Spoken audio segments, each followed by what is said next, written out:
Manzanar was the first of 10 U.S. concentration camps that confined over 120,000 Japanese Americans during World War II. Bounded by barbed wire, guard towers, and the high Sierras, Toyo Miyatake used his camera, always mindful of light and shadows, to document what he called the brighter picture of this dark episode of America's past.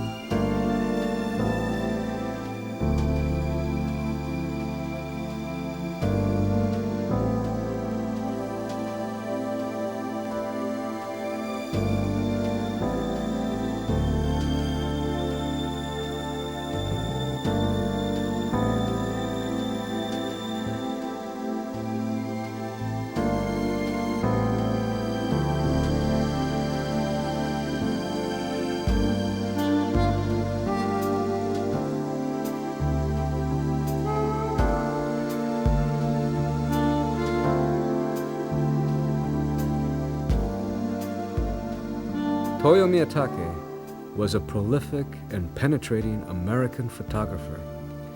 Besides his arresting images of Manzanar, he was both a well-exhibited art photographer as well as a community documentarian. A well-read man who studied Rembrandt and loved Beethoven, Toyo Miyatake left a rich legacy of photographic art and pictorial history.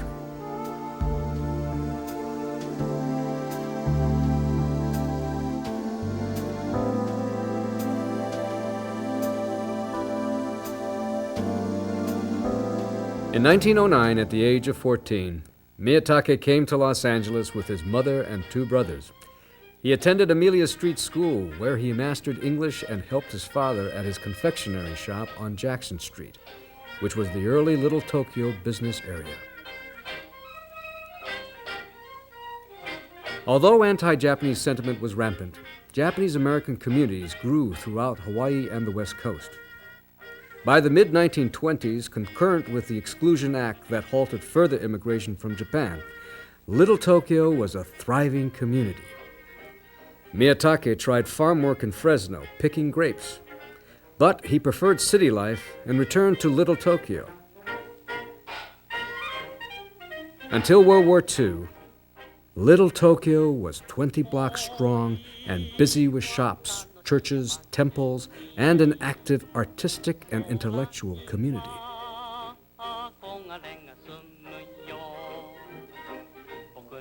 In 1918, Little Tokyo's preeminent photographer, Harry Shigeta, held photography classes. Young Toyo, who as a houseboy made photography a serious hobby, enrolled in his class. At that time, men outnumbered women 3-1. And over the next few years, Toyo wooed his wife-to-be Hiro by taking captivating portraits of her. They married in 1922, and she would soon become a significant part of Miyatake's career.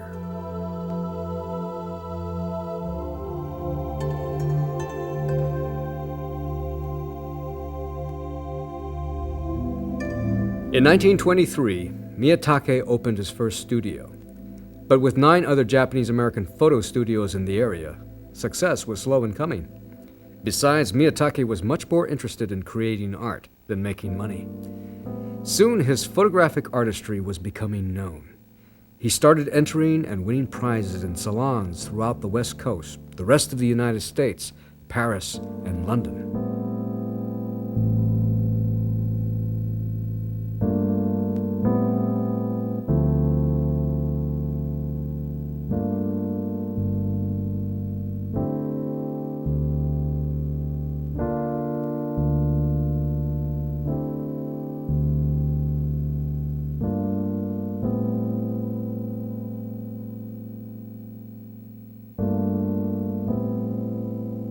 At the same time, his family grew.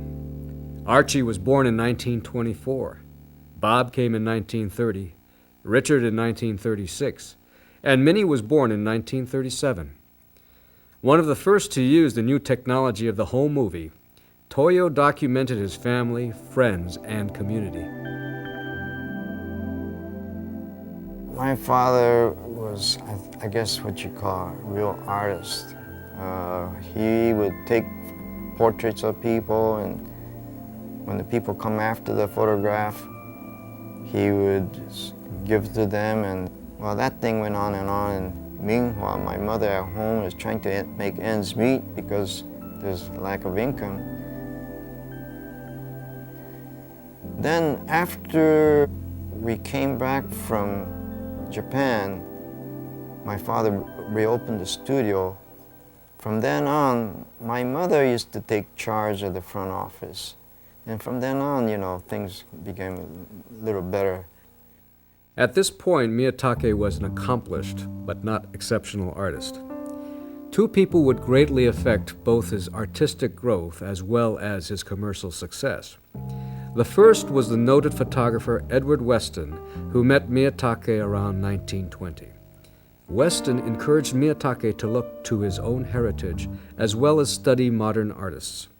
At this same time, Miyatake helped found the Shakudosha, a group of painters, poets, and photographers who from 1921 to 1927 sponsored 4 exhibits of Weston's work, a fact that Weston writes of repeatedly in his daybooks.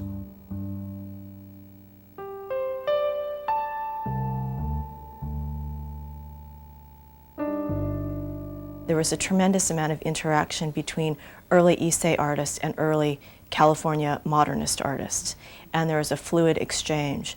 So it makes us need to rethink our whole understanding about margin and mainstream, about minority culture and mainstream culture. The other profound artistic influence on Miyatake was Michio Ito, a modern dancer and contemporary of Isadora Duncan. Ito was introduced to Miyatake in 1929. Almost immediately, Miyatake became Ito's official photographer. Soon, he was sought after by other dancers. The photographs which resulted at this time are said to be among Miyatake's best.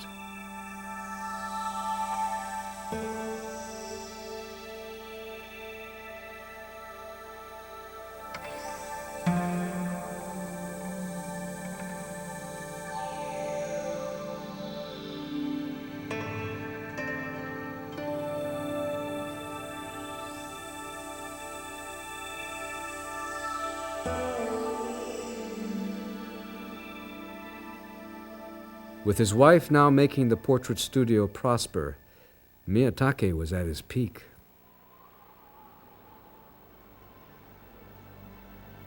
Two months after the bombing of Pearl Harbor, all Americans of Japanese descent were forcibly excluded from their homes and businesses on the West Coast. They were eventually imprisoned in specially constructed camps in some of the most remote areas of the interior. For many, this would be a turning point that would alter their lives forever.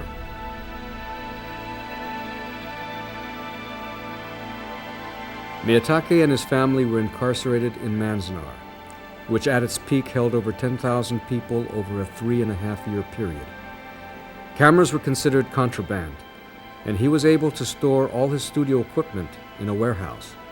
But in defiance of unjust orders and risking confiscation, Miyatake hid a lens and a film holder within his suitcase. For Miyatake, the camera was an extension of his very self, and he was not going to let a government's mistake dictate his true nature.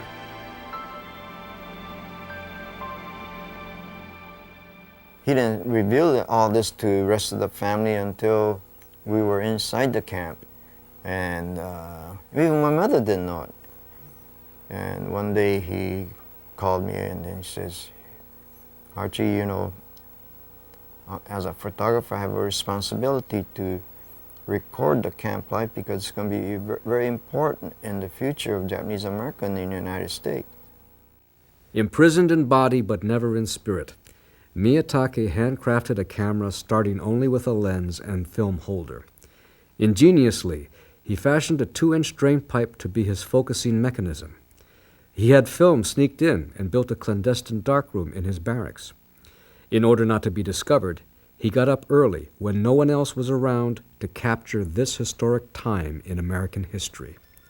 That he was able to create such sophisticated images with such a simple device is testimony to Miyatake's tenacity and talent.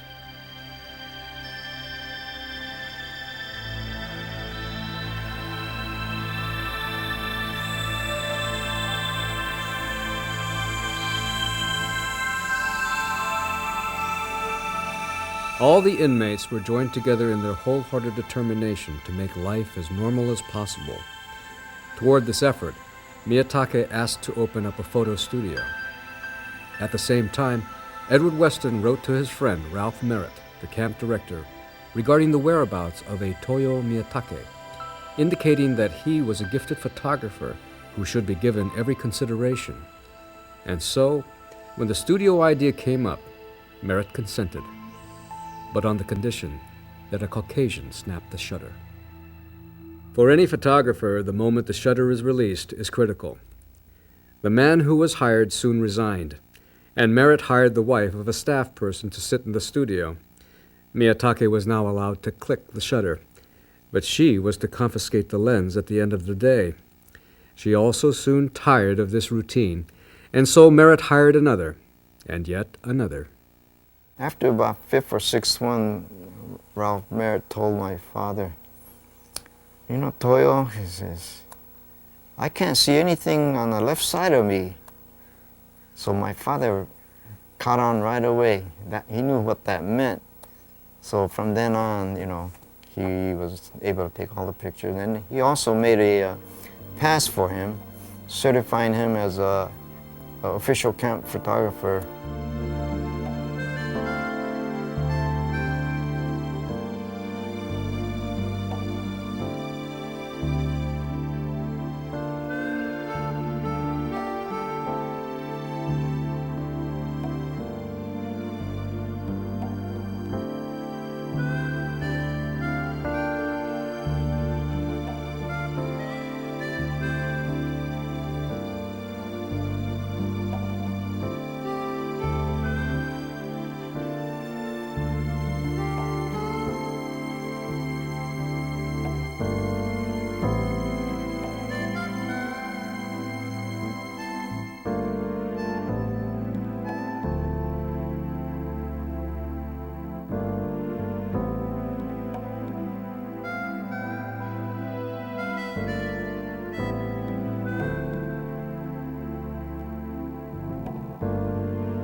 Miyatake's son Archie was a typical high school senior, except for the fact that the high school was in an American concentration camp. Miss Janet Goldberg, in teaching the journalism class, came up with the idea that maybe because we have a photographer, Toyo Miyatake, he became designated as the official camp photographer, that maybe we could put an annual together like the other schools outside. When you look at our school annual, it is more than just the students. It covers a lot of the camp life, and that's what we wanted to do.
at our first class reunion, we had a centerpiece for every table. And the thing that still is very, very embedded in our memory is that that centerpiece was a tower, a guard tower. And not many graduating classes will have reunions with a guard tower as a centerpiece.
After being hired to photograph art and craft work at some of the other camps, Miyatake was among the last to leave Manzanar in 1945. At last, he again packed up his family and returned home to Los Angeles.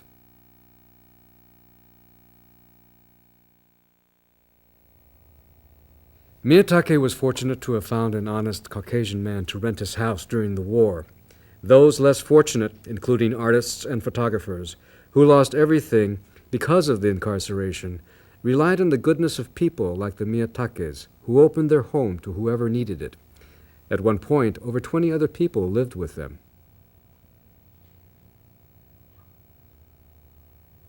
So that place was a real crowded place, but it was a happy place though. We all ate in shifts. We couldn't eat all together, so we took turn in eating.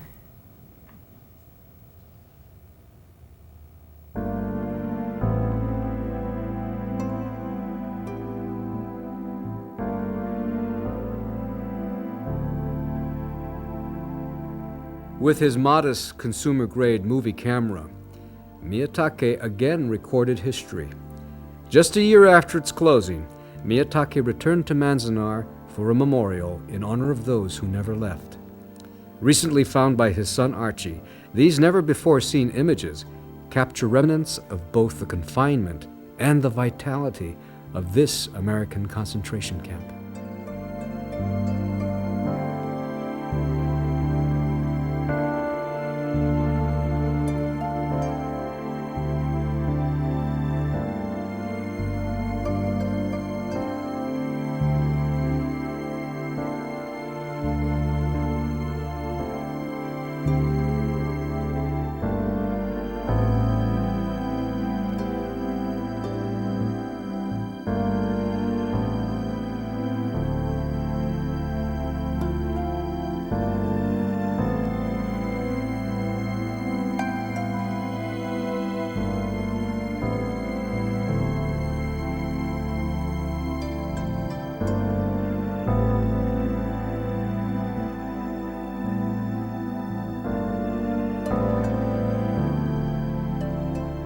Back in Little Tokyo, with the family's assistance, the Toyo Miyatake studio flourished.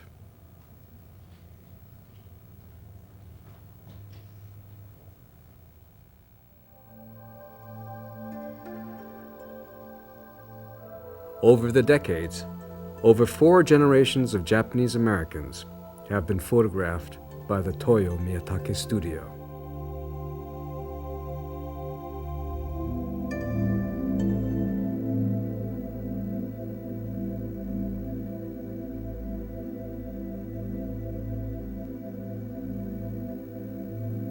Besides photographing the Japanese American community, Miyatake's portrait file is in itself a history of cultural exchange between the United States and Japan. From the author Thomas Mann to Crown Prince Akihito of Japan, many distinguished people found their way to the Miyatake studio.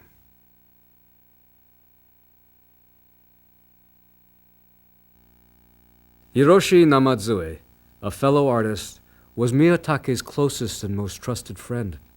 They spent hours discussing philosophy, the old European masters, and Japanese history. They tried to outguess each other, identifying composers as they listened to classical music. A bachelor, Namazue was among those who lived with the Miyatake family after the war, and he was a favorite with the Miyatake children.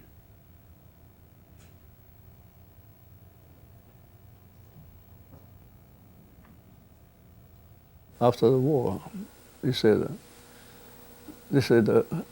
luckily I became famous, but I wonder how long this Toyo Miyatake studio lasts.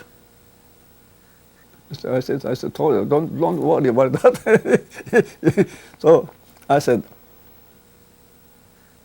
who is going to succeed you? Archie, the one that taking your name after you. He is the one studious and working harder. There are lots of business secret. I know you have some, but you give it to the Archie. Hide nothing, give everything to him. You can tell whether your picture or artist's picture, you can tell by the result.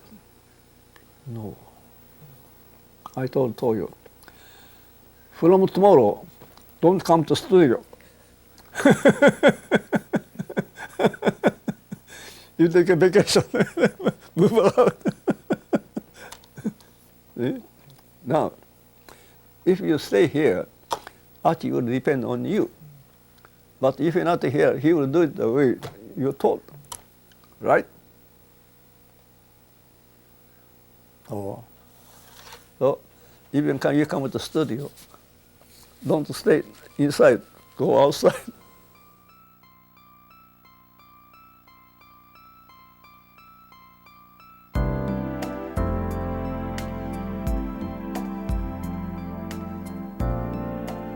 As he did before the war, after the war, Miyatake again helped make Little Tokyo the center of community activity.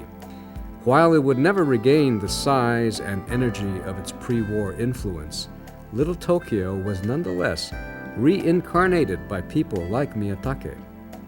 The Toyo Miyatake studio has been the photographer for every Nisei week since 1937. Miyatake even covered it himself on home movies.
In addition to his many awards and commendations, Little Tokyo's favorite son was named Grand Marshal of the Nisei Week Parade in 1978, just 1 year before he died.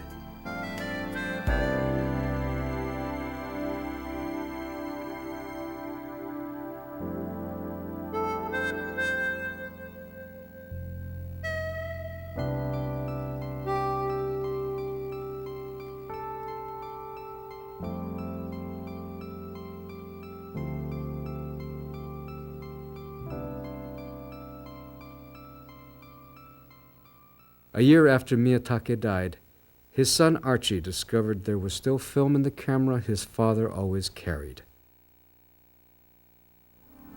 So I developed it. And I guess that was the last picture he took. Almost like saying goodbye or something.